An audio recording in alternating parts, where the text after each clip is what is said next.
Good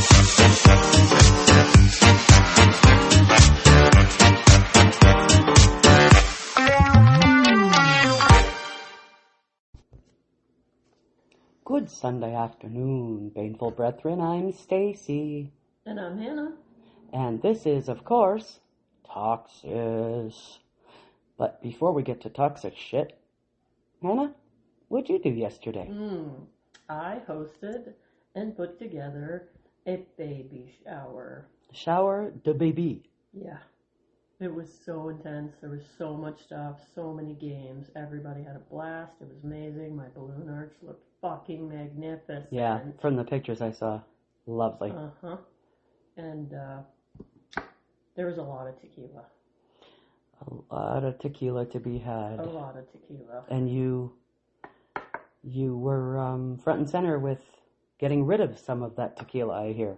All 5 bottles of it straight. You didn't drink all 5 bottles. You were a part of all 5 bottles. There was only 4 of us. Yeah. But I mean, like, you didn't drink all 5 bottles yourself, because that would be... I would say maybe a full bottle to myself. Yeah. With all the shots we did all day and night. Yeah. But if you drank all 5, my God, you'd be in the hospital.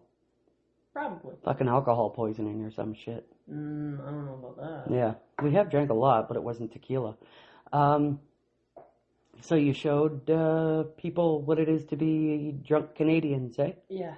And I did it well. Yeah. I really did. But I'd like to say with grace. Slipped. No but, grace. But there's no grace when it comes to fucking shots of tequila. Nope. No grace to be had. And I went to sit in a chair and completely missed the chair and fell flat on my ass on the marble floor, and now my ass bones are broken. I don't think they're broken, but her ass grew 3 sizes that day. Yeah. But yeah, we did some baby bottle chugging games. We did candid camera moments.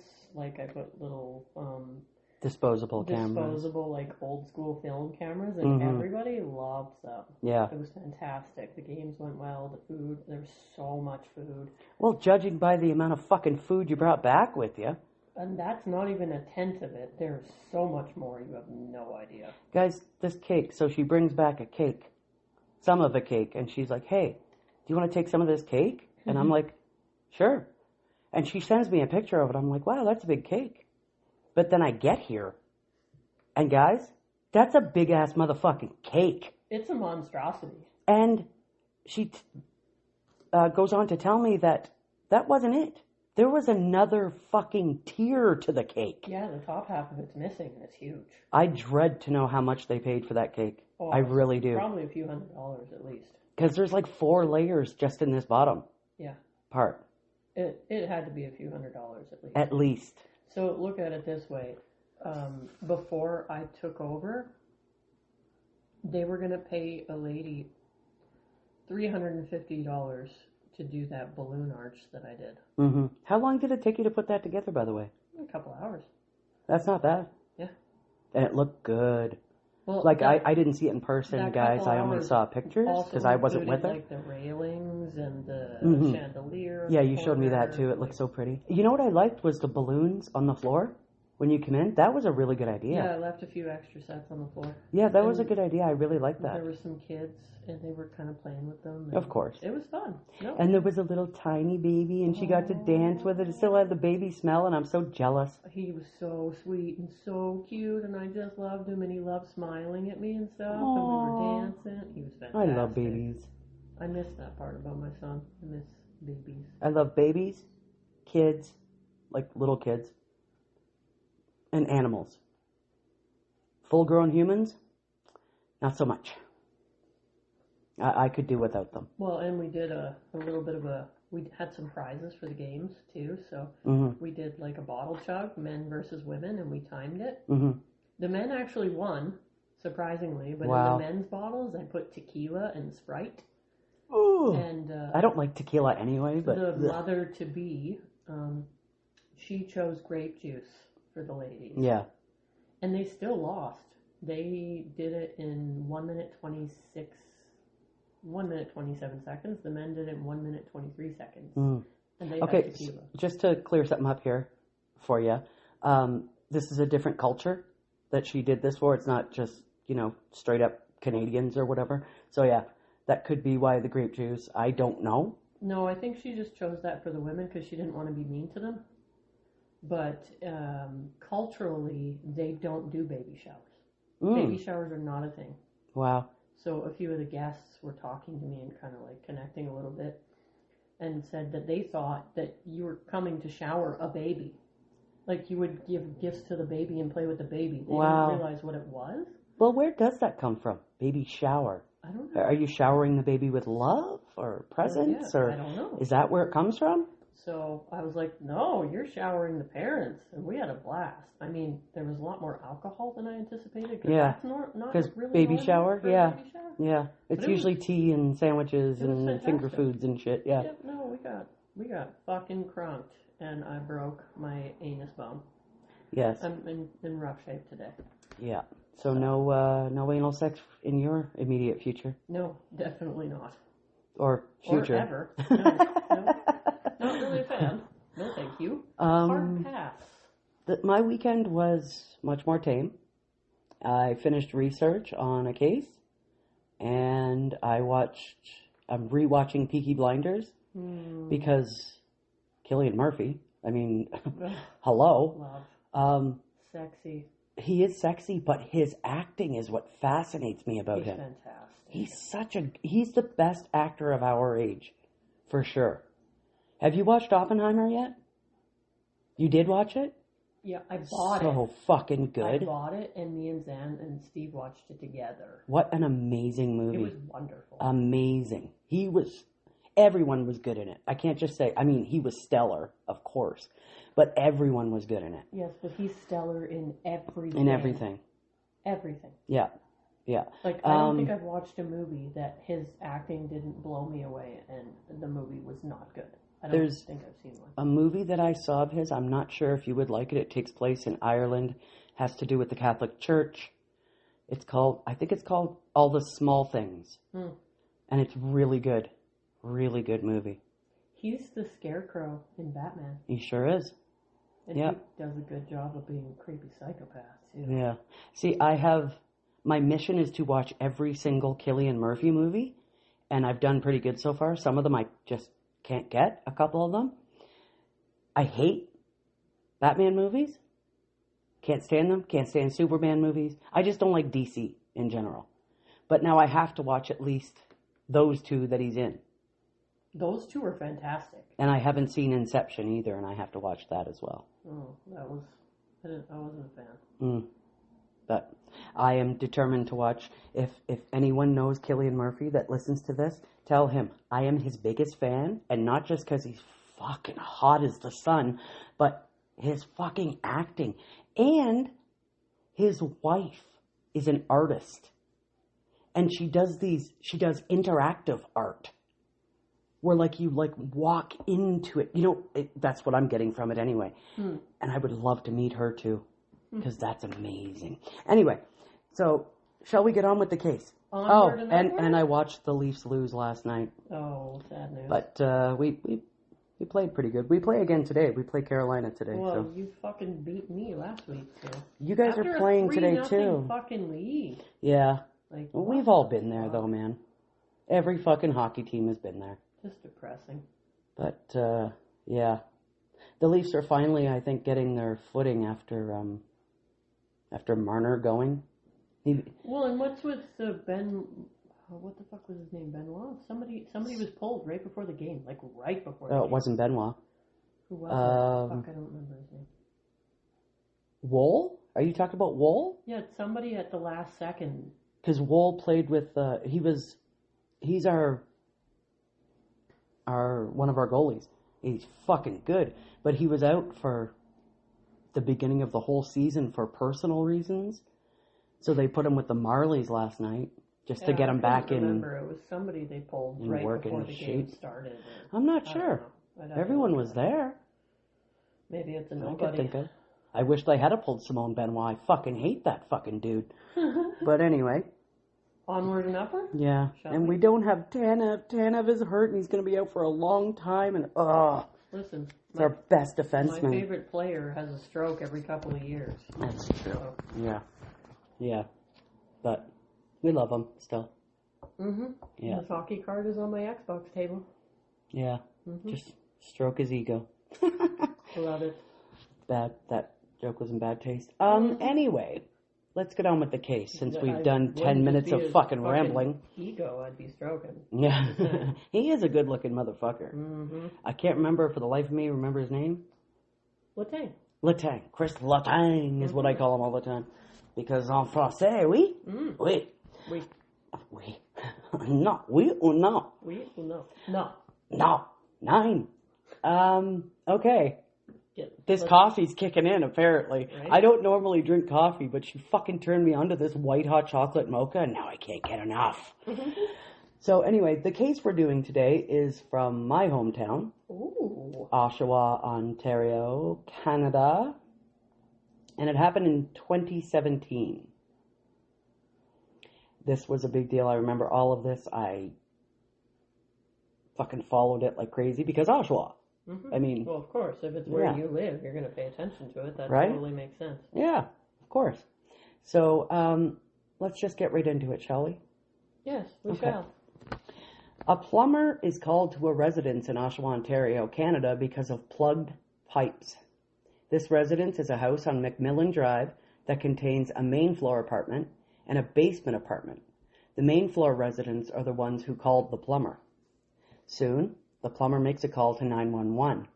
He tells them that he has pulled out about 10 to 15 pounds of what looks like flesh.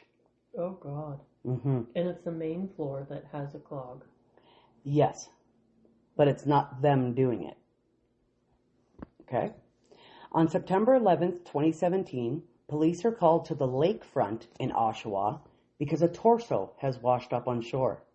It is a female with no identifying markers, such as birthmarks or tattoos. It was then that homicide detective Darren Short turned to local missing persons files. Then, in November, the remains were identified as Rori Hache, a beautiful 18-year-old girl from Oshawa. Rori was last seen at Memorial Park in downtown Oshawa on August 29th, 2017. A missing persons report had been filed by her mom on September 9th, because she didn't live at home anymore. She lived on her own. She's already 18, right? Yeah. So Memorial Park is, I don't know if it was as bad then, it may have been, but it's sort of where a lot of drugs happen at Memorial Park. And where the flesh was found, that's only like a couple blocks away, 2 or 3 blocks away from the park. From the park. And they only found her torso? So does that include arms and head? Nope. Or just torso is just the stump. Just no arms, no legs, no head. No. Dare I ask if her breasts were still attached? Everything like that was still attached. Okay. But yeah. All right. Well, it was found a couple of blocks away. Rory Chantel Hache was born on July 9th, 1999 to parents Shannon Dion and Eric Hache in Oshawa. Being the only girl in the friend group, Shannon spoiled her daughter when she was little. By all accounts, Rory was a sweet, happy girl, and her smile was absolutely beautiful. Just a gorgeous girl. In her teen years, Rory did get into some drug use, but near the end, she was getting the help she needed, and her life was getting back on track. So one of the reasons that she was reported missing was because she was doing this program where she would go, I'm not sure if it was every day or every couple days, but she hadn't shown up. Like Narcotics Anonymous? Something like that. Some kind of treatment center, anyway. The Refuge, I think it was called. Yeah, so one of the reasons she was reported missing was that she didn't show up, and she had been showing up like... The Refuge Youth Outreach Center. There you go. And she had been showing up religiously. She really wanted to get her life back on track. It's a drop-in center that serves homeless, hurting, and hungry youth 26 and under, and programs that meet basic needs. So I would assume addiction counseling and things like that. Yeah. And her friends had been going to her apartment too, and there was never an answer. So finally, they went to her mom and were like, yeah, we don't know where she is. No one's seen her, heard from her, nothing. So yeah. Are you looking her up? Gorgeous, isn't she? Well, I'm trying to find her. Oh, Rori. Oh, wow. Yeah. Yeah. Just beautiful. The last known footage of Rori Hache was at Lake Ridge Health Oshawa Hospital on August 30th, 2017. Her torso was found on September 11th, remember. Okay. Pardon me. After the plumber, Sean Farden, called the police, it didn't take long for them to arrive.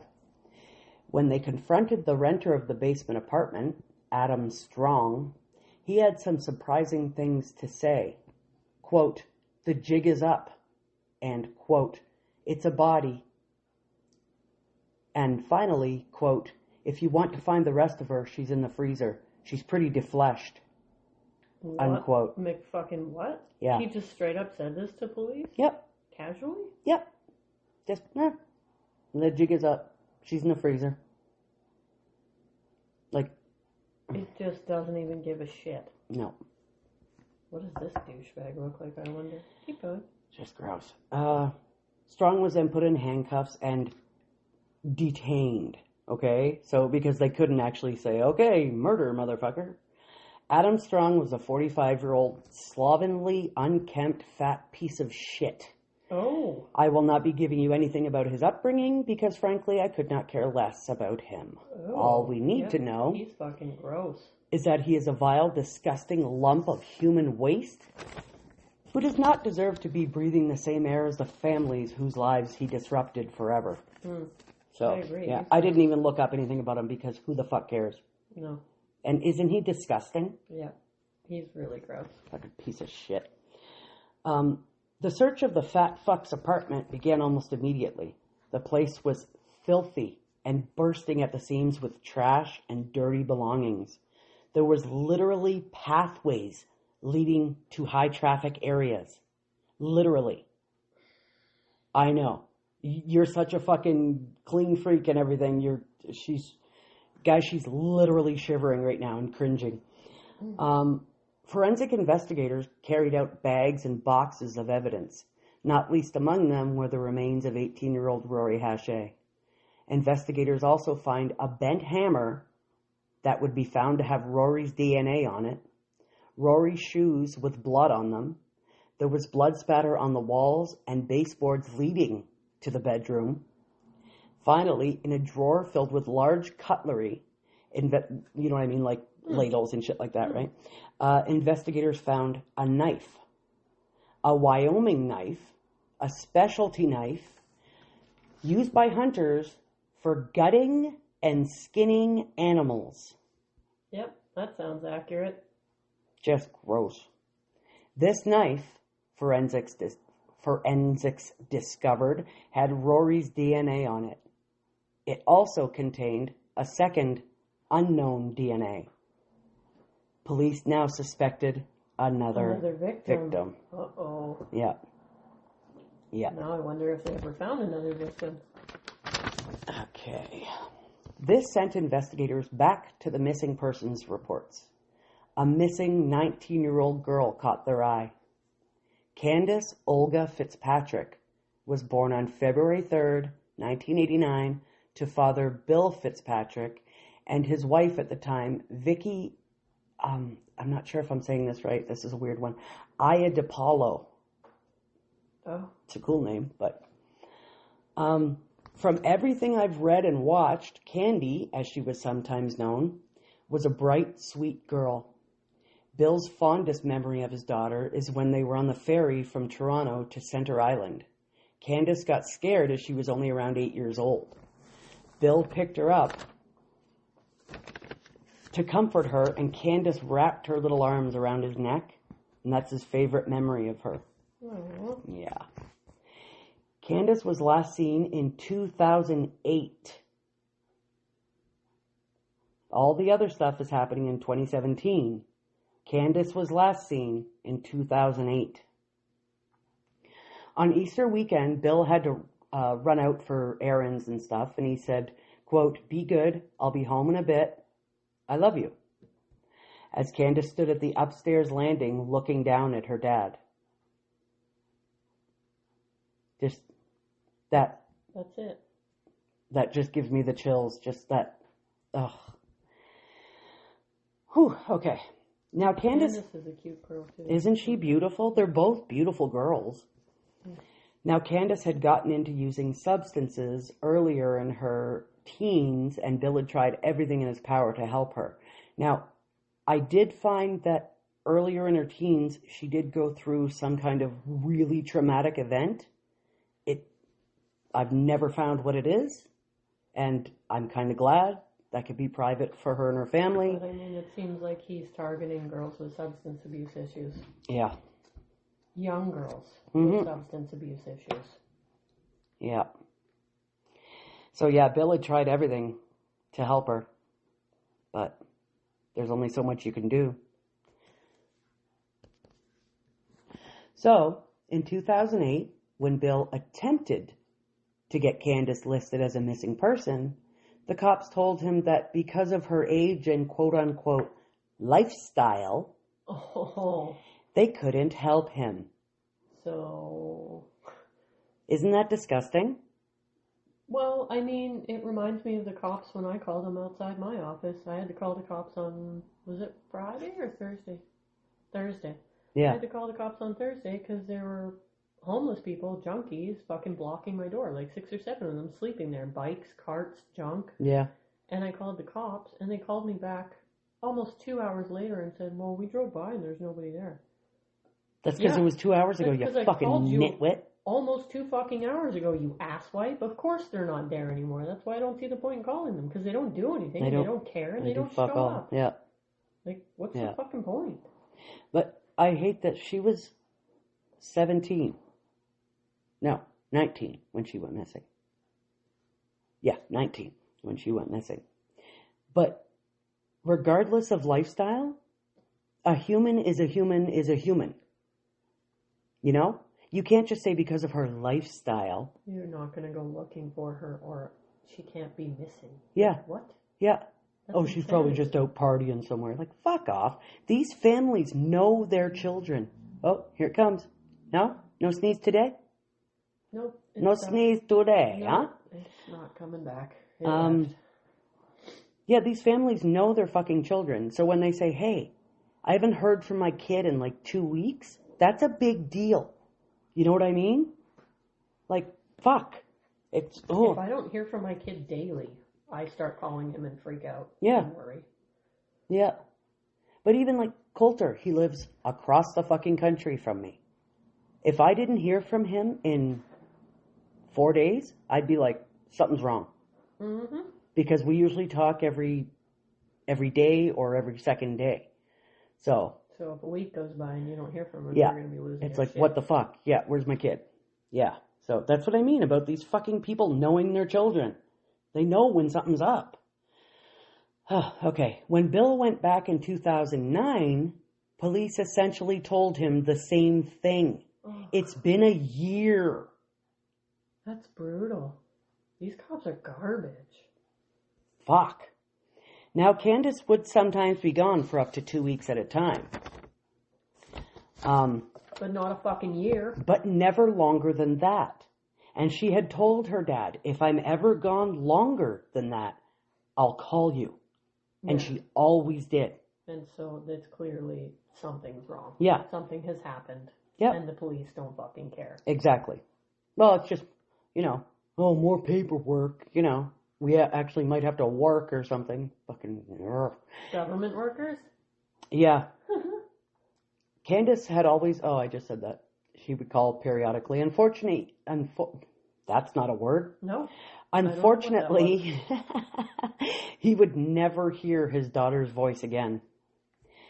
Now, there were rumors circulating that Kandis had gone out west with her boyfriend. So out west being like Alberta, Saskatchewan, BC kind of thing, for anybody who doesn't know Canada. Yeah. So there were rumors that she had gone out west with her boyfriend to try to get her life back on track. So, since the cops wouldn't help them, she was finally listed as a missing person in 2010, though. When he finally went back to the cops, and they were like, "Oh, it's been 2 years. Yeah, maybe she is missing." Ugh, fuck. Even after fucking a month. Right? She was missing. Yeah. Yep. Even after 2 weeks, she was missing. He already knew she was missing. Mm-hmm. They just didn't give a fuck. Nope. Ugh. Because of her lifestyle. Yeah, so Bill sort of held on to this hope that maybe she did go out west. And he said he always thought she'd come walking through his door again. That she would come home. Oh, I would hold on to that hope too. You have to. Otherwise you go crazy. I don't know what I would do if my son went missing. No, me either. It's just, you don't even want to think about it, you know? I make him tell me when he's home from school. Mm-hmm. Like when he gets off the bus and gets home. Yeah. Like that's the kind of parent I am. And that doesn't stop as they get older. Coulter, my oldest son, he's going to be 33 in February. And still I'm like, be good, be careful, you know. Yeah, I do that. Shit like that. I love you, be safe. Yeah. Let me know when you get there. Like, yeah. Always. What I say to both of them when they leave, be good, be careful, I love you. Yeah. And they're grown men, but... I'll never stop doing that. No. No, and I just can't imagine this. The not knowing and the... You know what must be... You know, if your kid is late when they're younger, you know, when they're in their early teens or whatever. That now. You will now, because... Now. Yeah. But I'm sorry. My kids haven't been early teens in a long time. Well, you're kind of like 100 yeah. at this point. So. Exactly, yeah. But you know, everything starts going through your head. Oh my God, they're in a fucking ditch. Somebody took them, blah, blah, blah. Can you imagine that long term? Those thoughts running through your fucking head long term? Like, I can't. I might be divulging a little too much about me when I say this, but I'm pretty sure at this point the only reason I'm alive is because of my son. Oh, totally. Me too. I feel... because of my sons. Yeah. I feel like if I wouldn't have had him, I probably would have been dead a long time ago. Mm. Like I was 21 when I got pregnant with him, right? So the moment he came out, I turned my life around, and my life was about my kid. Yeah. And I probably would have partied myself into oblivion or something. Like, I don't know. I didn't have anything happening. Yeah. And I was just doing drugs and partying. And then being a mom, I just completely flipped into a new person. So we all do. Yeah. Having him literally saved my life, I think. Well, I don't think, I know. Most of us do that, I should say. Yeah. Yeah, well, because of the shit that I went through as a little child, too. I had suicide on the brain since I was about 12 years old. And then I got pregnant for Colt when I was 16. So, yeah. I tell Colt all the time, you saved my life. I wouldn't be here without you. Yeah, like I didn't have... Like, I had a fucked up childhood, too. Like, really, really messed up shit, but not quite as in-depth. So, I've thought about it. I think everybody has probably thought about suicide. But I've never made a plan or entertained it, we'll say. But I had no purpose. I know, I was fucking there. I had to hide the kitchen knives. Mm-hmm. I remember, spoiler alert, he was in my house. Yeah. Anyways, long story short, our kids saved our lives. We can keep going. Yes. We got sidetracked there. We did. But it's hard not to think about, like, as a parent, it's hard not to be like, fuck. Yeah. And then just start thinking about your own situation. That's I rough. Dan tell me, when he doesn't tell me that he made it home from school safe, I worry. And I call, or I text, or I check, because I'm like, please let me know when you get home safe. Yeah. And the world is such a crazy place now, and such crazy shit fucking happens. Like, you never know. Yeah. So. Holy fuck, that was Canadian. You never know. Yeah? You fucking never know. So police found a Facebook page dedicated to finding Kandis Fitzpatrick, and then they got in touch with Bill. He agreed to give them his DNA. However, he still held out hope that Kandis would come home. That is, until the cops told him that the DNA was a match for the mystery DNA they had found at Strong's apartment. Fuck. So it was her, and she is not missing. She's dead. Yeah. Fuck. I guess I should have saw that coming. Now, both girls were late teens, had longish dark hair with thin builds, and both girls had last been seen at Memorial Park, just a few blocks from Adam Strong's apartment. So same as the first girl. He's got a type. So this was 2008? 2007, she went missing. And the second girl was 2017. Yes. So it's 10 years later. Yeah. And I'm gonna get into that a little bit after we're done, but after Strong was arrested and taken to the police station, Detective Darren Short conducted the first interrogation. At this time, Short had recognized a tattoo that Rori had, so he knew it was her remains in Strong's apartment. I guess he hadn't defleshed everything. So there's a tattoo. Yeah. Fuck. So Short says, "How did you know Rori?" And Strong answers, "I'm not saying anything, I'm sorry." "Did you kill Rori?" Strong says, "Sorry, I'm not saying anything." The rest of the interview continues on like that. Police had no cause of death at that time, so all Strong could be charged with was indignity to a body. Oh. So far. There was knife blood. What? There was knife blood. There was knife blood. There was clear knife blood and pieces in a freezer. Yeah. If that doesn't seal the fucking deal, I don't know what does. But technically, if they charged him right then, his lawyer could take that to court and be like, okay, so he did cut her up and stuff, but he didn't kill her. He could say she died in his apartment, she OD'd or, anything. So then all he gets is indignity to a body and spends like fucking however long, 5 years in prison or something for something like that. But yeah, so. However, Short had one last question. Remember, this is 2017, and they don't yet have the testing, because this is the night he was arrested, okay? So he doesn't know anything about the other DNA yet. He says, "Are there other girls out there that we should be aware of that are missing?" I had to put that in here because he didn't know how fucking prophetic his question would be. Really? Yeah. At that point, it was just a question, but Short didn't know how correct he would be. 8 months later, after all the evidence had been tested and results had come in, Detective Paul Mitten conducted another interview with Adam Strong. Mitten enters the room, introduces himself, and asks how Adam is doing. Strong, all gross and slovenly with his legs spread too wide to accommodate his overly generous bulk, answers, "Oh, I've had better days." "Oh, yeah? Have you?" Yeah. Are you talking about his gun? Yes. Yeah. You can, everybody, and Hannah, you can look up some of his interrogation on YouTube, and you can see the way he sits, and it's just fucking gross. I don't think I want to. It just, everything about him makes me sick. I saw a quick picture when I was looking earlier as you were talking, and nope, he is gross. Yeah, just disgusting.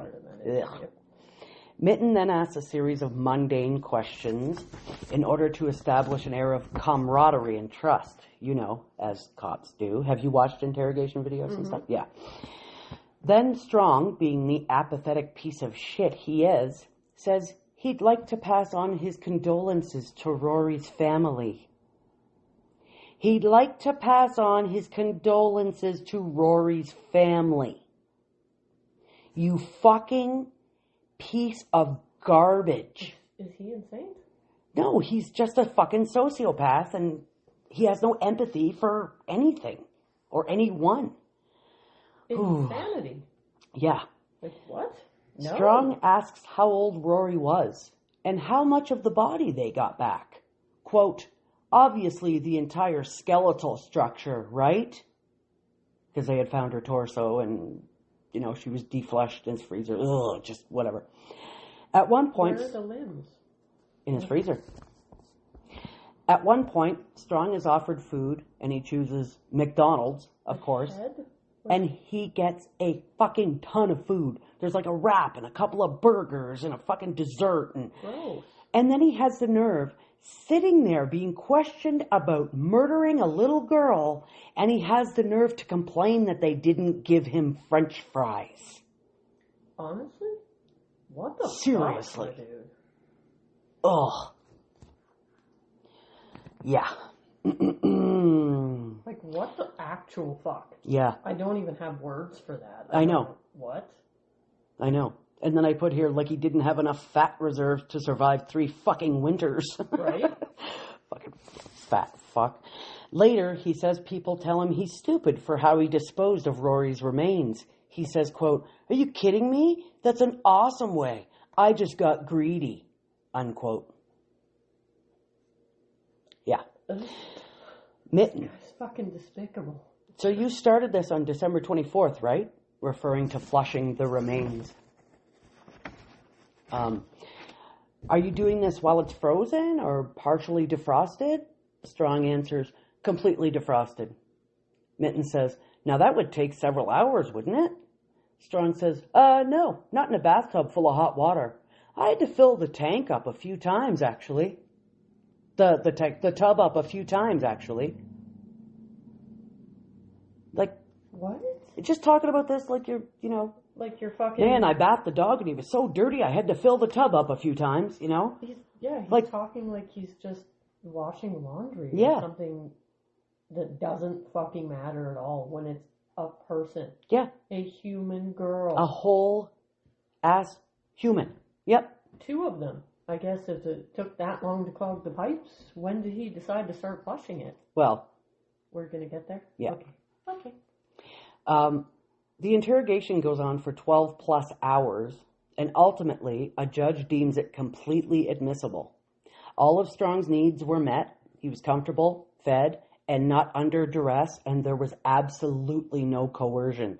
Paul Mitten is a great fucking interrogator. It sounds like they didn't do it in a bad way at all. Nope. It sounds like it was actually quite nice and pleasant. And I always find Which it... he doesn't fucking deserve. No, he doesn't. Fuck no. I always wonder about that. Like, they have to be nice to these pieces of shit, right? Like, they have to pretend like, hey, buddy, I'm your friend, you know? Just get it off your chest. You'll feel better. Kind of shit. I wonder if when they leave, are they like, oh, fuck. And need to shower it off, you know? Yeah. Like, go scrub with a fucking wire brush for 2 hours or something? Like, ugh. Yeah. Like, I don't know. Gross. Just to really make it clear how totally awful this mass of toxic sewage is, at one point he refers to Rory as, quote, taking up a lot of room in his freezer, unquote. How fucking rude of her and inconvenient. Right? Just, ugh, fuck. I'm so disgusted, I don't even know what to say. Yeah. Honestly. Like, what the fuck is wrong with you? It's not a turkey. It's a person. Yeah. Yeah. So she went missing in late August. The torso was found on September 11th. Yep. He didn't start flushing her remains until December 24th. Of 2017? Of 2017. Yeah. Well, I wonder when he started flushing the remains of Kandis. Or if he ever did. I bet you're going to get to that. I am. Fuck. In the end, Strong is charged with 2 counts of first-degree murder. However, he was convicted of first-degree murder for Rory and manslaughter for Kandis, as there just wasn't enough evidence. All they had was that little bit of DNA on the knife. Was so 10 years previous. Yeah. I wonder, were there other women, though? Let's get into that right now. Okay? But wait, there's more. This is my... Because, you know, I'm obsessed with all things serial killer, okay? 10 years between victims is a long-ass fucking time. I feel like there has to be at least one more. I would say every, year or two, there could have been one. If Well, I were depends to guess. on... the way he's acting. He's all big, fat, and lazy and shit, too, though. But the way he's so nonchalant about them, like they're not people, like they're just objects. Like it's a fucking chicken that you bought at the store. Yeah, because he's a fucking psychopath. Yes, there would at least be like 5. But there could be, who knows? But maybe he was just, because they did find a lot of bondage stuff. And nothing against people, I enjoy bondage. Nothing against people who are into bondage or whatever, but he was obviously using it for nefarious reasons. So, there was, did I already say it, or am I going to get to it? I think I may have already said it. Yeah, the blood on the baseboards in the wall leading to the bedroom. Yeah. So I don't know how true this is. I only read this in one account. But there's speculation that he had her, like, hanging when he was torturing her. Otherwise, how did the blood and shit get on the baseboards and the wall leading to the bedroom? Yeah. I mean, unless he assaulted her and then forced her into the bedroom. Maybe. He could have fucking punched her in the face and she could have had a bloody nose, and he could have then tried to shove her into the bedroom and she's fighting and there's blood flying everywhere. Who knows? Fuck God. I kind of think that with both girls, I think he probably tried to have sex with them and they were like, no. They and probably wanted drugs. Yeah. So they follow this guy for drugs, and then he's like, no, I want more. And then they're like, no, this is fucked up. I don't want anything to do with this. And then he kills them. And then he kills them because they don't want him. Because men. Well, some men, I'll say. Yeah. Anyway, so at Hache's, Rori Hache's memorial, she was described as a young woman with a big heart who loved animals, cared deeply about people, and was a Christian. Rori is love, read an excerpt from the program handed out at the memorial. She had a compassionate heart, and her desire was to become a veterinarian. She had a heart for the poor and homeless people in her community. I know, it's so sad. It is fucking sad. Okay. So, holy fuck. After he was convicted, and there was the sentencing, this is Eric Hache, Rori's father. This is from CTV News, by the way, in Toronto. Because of this monster, we will never get to walk Rori or Kandis down the aisle. We will never get to be grandparents. We will never get to spend the holidays or birthdays together, Eric Hache said in a written victim impact statement. You, sir, have brought darkness to everyone. At the conclusion of his judge-alone trial in March, 47-year-old Adam Strong was found guilty of first-degree murder in the death of Rori Hache and manslaughter in the death of 19-year-old Kandis Fitzpatrick. Hache disappeared in 2017. Fitzpatrick was last seen by her family in 2008. We just went over all of that.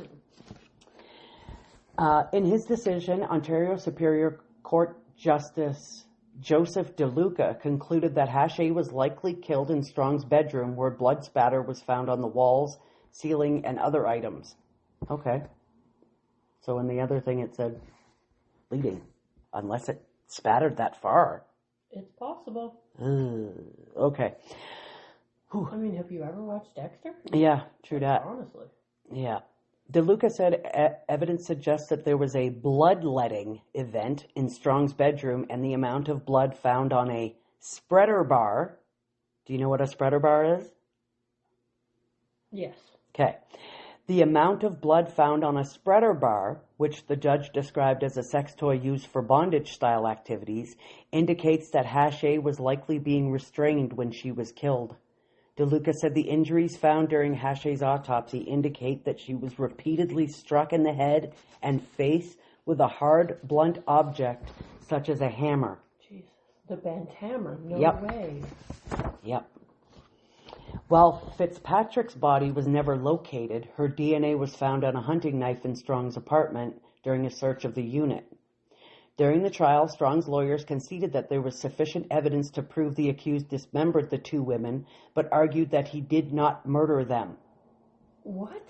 DeLuca said he was satisfied beyond a reasonable doubt that Strong sexually assaulted and murdered Hache, who was believed to be pregnant at the time she was killed. Oh, no. Yeah. Strong was also charged with first... Pregnant? I don't know. From the CCTV that I've seen of her, I don't think she was very far along. She didn't, she wasn't showing, or not much anyway. Cell. Yeah. Not an actual human. Fuck, that's horrible. Yeah. Strong was also charged with first-degree murder in the death of Fitzpatrick, but the judge said there was insufficient evidence to prove that Strong intended to kill her, saying only that it was clear the accused unlawfully caused her death. Strong's sentencing hearing was initially scheduled to be held last month, but because of COVID, blah, blah, blah. This monster took my angel and mutilated her. In a victim impact statement read to the court on Thursday, Hache's mother, Shannon Dion, lamented over the future that was stolen from her daughter. I will never see her fall in love, graduate school, be married, and have children, Dion said. This monster took my angel and mutilated her. He tried to hide the evidence of what he had done. It is now time for you to pay and for you to be sentenced for this heinous crime you committed against my daughter. Oh. So, as you know, a first-degree murder charge carries 25 years in Canada. Mm-hmm. That's it. 25 years. And then you can be let out. Doesn't mean you will be let out, but you can be let out. Fitzpatrick's mother, Vicky Iadopoulos, said the sleepless nights and worrying as a parent will never disappear. I will never know the joy of watching her grow, she said. You robbed the world of a beautiful soul. I hope and pray that you one day grow a conscience. Her younger sister, Oksana Fitzpatrick, wrote in a statement that she will never be able to go to her big sister for advice because Strong, quote, decided her life wasn't worth living. I will never get to hear her voice or see her smile, she said. Fitzpatrick's father, Bill, who read his statement in court, said he was shattered when he learned of his daughter's fate after years of searching for her. My family lost someone we all love so much, he said. He took so much from us. That's fucking terrible. I know. I can't even imagine. I would fucking lose my mind. It's fucking heart-wrenching. And then I don't know if I could sit there in court and just look at the person who did it. I couldn't. I would be in court one day looking at him. I wouldn't be allowed back because I would attempt to murder him. Yeah, I sure 100%. Would. I fucking would too. Like, what the fuck, man? Okay, so. If someone even looks at my kid the wrong way, I want to kill them. So this is also from CTV News in Toronto. On Wednesday, police said Strong had disclosed information about Fitzpatrick's whereabouts to correctional staff while incarcerated last summer. In July 2021, our homicide unit received information that Mr. Strong, while incarcerated, had disclosed information pertaining to the location of Kandis Fitzpatrick's remains. Oh, to another inmate? Detective Sergeant Doris Carrier said at a press conference Wednesday morning. In the following weeks, Carrier, I'm not sure how she says it, said police conducted a series of interviews with Strong and that he led police to Fitzpatrick's body. Investigators subsequently obtained judicial authorization to take custody of Adam Strong, and on November 4th, we conducted an operation which led us to a small clearing by the tree line behind Secreto Drive in Oshawa. That would be... Is that North Oshawa? I've never been there, so I have no idea. I'm not sure I've never even heard of Secreto Drive. It must be one of the newer ones that got built up since I've not been living there. Police said human remains were discovered at the scene between November 8th and November 13th. On Wednesday, police confirmed that the remains were those of Fitzpatrick, a discovery made 14 years after she went missing. 14 years. It took 14 years to find her. Yeah. Jesus. And they wouldn't have found her without the sick motherfucker who killed her. Wow. This discovery and the details obtained through our interviews will not change the outcome of these tragic events or the trauma endured by the victim's family and friends. It doesn't change it from manslaughter to something else? They can't. Now that they have a body? That's double jeopardy. He can't be tried for that again. Oh. Our goal in this recovery was to be able to provide some closure to Kandis's family and all that were affected by this crime. Fitzpatrick's and Hache's family attended today's press conference and were seen embracing each other after the news was announced. Well, closure for sure for that dad. 14 years he's been wondering and waiting and hoping to find his daughter. And all they find is a body. Yeah. Is it the whole body, or does she have no legs and no head?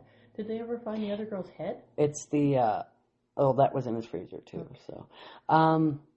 It's the whole body, apparently. I've never read anything where it said it wasn't the whole body. Now, I don't know if the body was intact.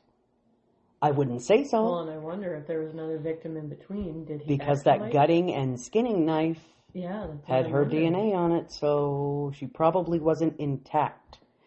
Hache's mother, Shannon Dion, said the discovery is a miracle. It felt like November 9th, 2017 all over again to me. That's what it felt like. And it was just a rush of emotions. And it's a miracle she's home, she said. I'm blessed that she's home and she's going to be put to peace and be back with her family where she belongs. Dion, however, said Strong does not deserve praise for helping the police. Conscience is ugly when you're dealing with it in the dark all by yourself. You know, I'm not grateful to him. I'm thankful to God that he made this happen. And you know, I'm happy for the family to have closure now.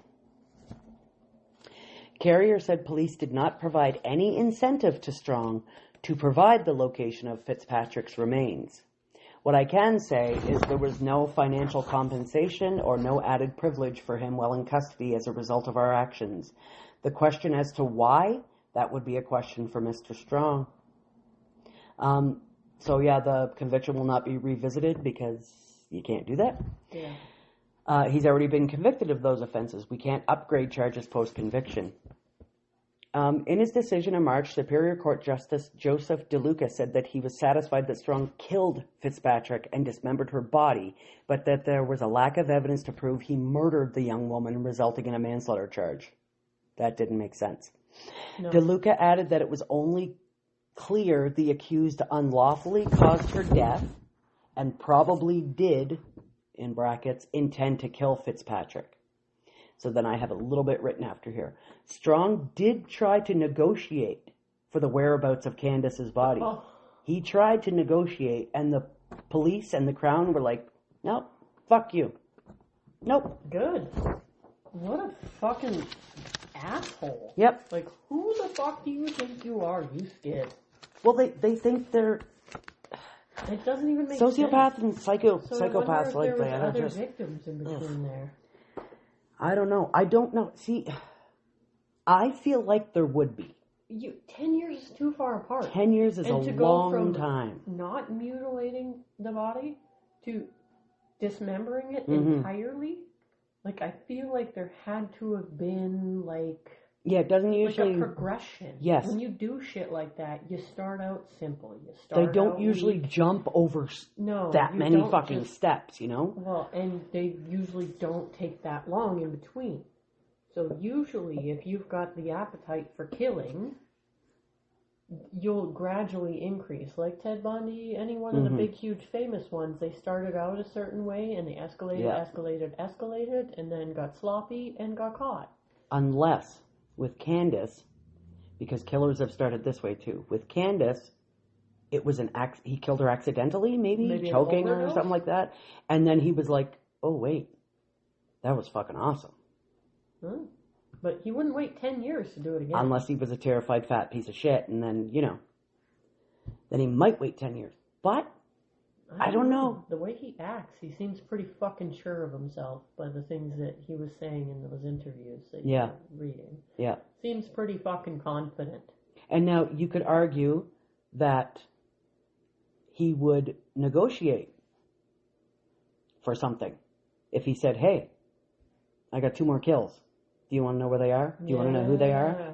Kind of a thing. Oh, maybe. But you could also argue that maybe he's waiting for that. Maybe he's keeping that as some kind of bargaining chip for something. Well, or maybe he's not, because trying to negotiate with Kandis's body didn't do him any good. Yeah, so maybe he's just, if he did do something, maybe he's just like, fuck it. What's the point in telling I'll keep it under my belt then. Tried. Yeah, and they said no. Yeah. So, as soon as it happened, like as soon as we found out about Kandis 10 years earlier, I know me and Coulter, Coulter's into true crime because I fucking I talk to him about it all the time. That's the only reason he's into true crime is because he listens to me, really. But, yeah, when it happened, though, me, my mom, and Coulter were all like, 2 victims, 10 years apart? Yeah. Nope. I'm not even odd. as big of a junkie for true crime as you guys are. I'm kind of like maybe 60, 70%. Yeah, and I'm 1,040%. I can tell you without a doubt, there's no way that a killer goes 10 years in between kills. No fucking way. But then there's also, I've went over this so many times. Maybe he was taking girls and, bondage, tying them up, raping them, beating them up and shit like that because he had all those apparati in his apartment. Yeah. And he wasn't killing them. Maybe he was letting them go. And then maybe that was satisfying him for a while. Until it didn't. Anymore. Yeah. Yeah. That's how it works sometimes. Yep. 100%. Yep. Where they'll do some nasty shit and then they'll realize it's not enough and then they upgrade and do shit that you shouldn't be doing. Yeah. Well, look at Bundy. He used to take their heads or he'd go revisit the body until they were too rotten to fuck anymore. Yeah. Like, what the fuck, dude? Yeah. What's wrong with you? Yeah. Gary Ridgway, too. So sick.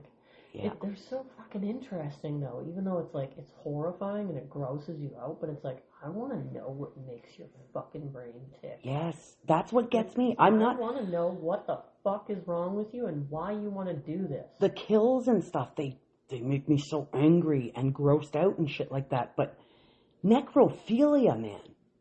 But is it like, sort of like chasing a high?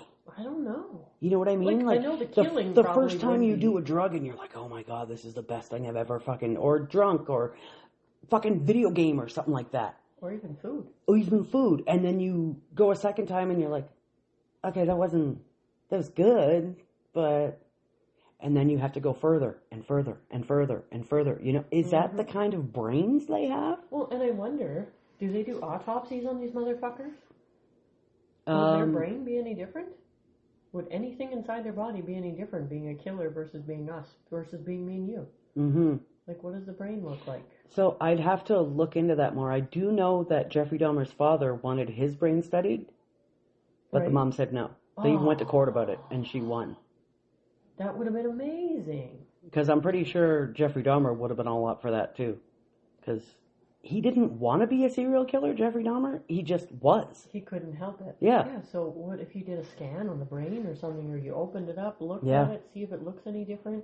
If something shows up differently colored in scans, like versus my brain versus your brain, like a PTSD brain versus a normal brain. I was just going to mention that. Get out of my fucking brain, bitch. Right? Yeah, PTSD brain is like all in the frontal lobe area. It's very, very, very lit up. Because we're always like hyper vigilant and fight or flight, survive all the time. Fight, flight, freeze, or fawn. That's what it is now, by the way. And I don't fawn. I either fight or I run. When I was little, I froze. That's different. We're grown-ups now. Now? Oh, I fucking fight. Oh yeah, yeah. Even if I get killed, you're walking out of here with only one eye, buddy. Yeah. Something like that, but 100%, yeah. I will stick that pen in your fucking eye socket. Try me. So that was the tragic case of Rori Hache and Kandis Fitzpatrick. And we are not going to mention the fat fuck's name again because he doesn't deserve it. But condolences to the families. So many condolences to the families. I can't even imagine. Coulter is really good friends with the cousin of Rori Hache. Yeah.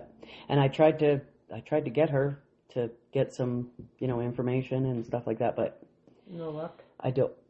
Coulter asked her to message me or whatever, and she said she was going to, but I mean, everyone has busy lives, right? So. Well, and do you want to rehash losing?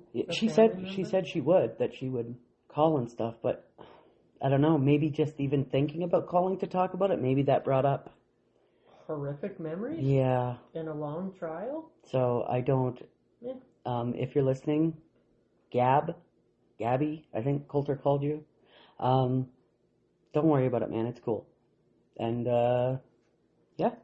Condolences. Condolences. So many condolences to the Hache and Dion families, and the Paulo families, and the Fitzpatrick family. And anyone else that they haven't found yet. Because I do not believe for a second that 10 years in between kills is realistic with a guy who acted as confident and as cunty as he did about these two girls. Mm-hmm. Yeah.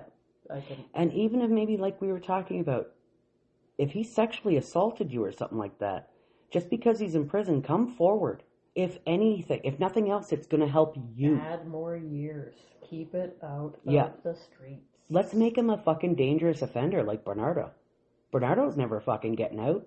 Let's make this fucking piece of shit a dangerous offender. Has this fucker been attacked yet? Look at Diddy. He's already been attacked in jail. Yeah. Well, is this fucker going to get killed? Not that I know of. I didn't read anything about that. Because that'd be cool. But, oh, that'd be great. Yeah. Even Bernardo had fucking a bucket of piss poured on him. Nice. So, yeah. Take that, bitch. I just wish Homolka had been attacked.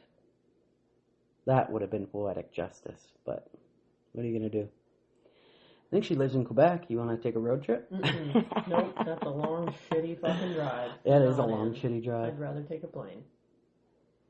Okay. Yep. We can go to Montreal. Montreal's a cool place. They have good poutine.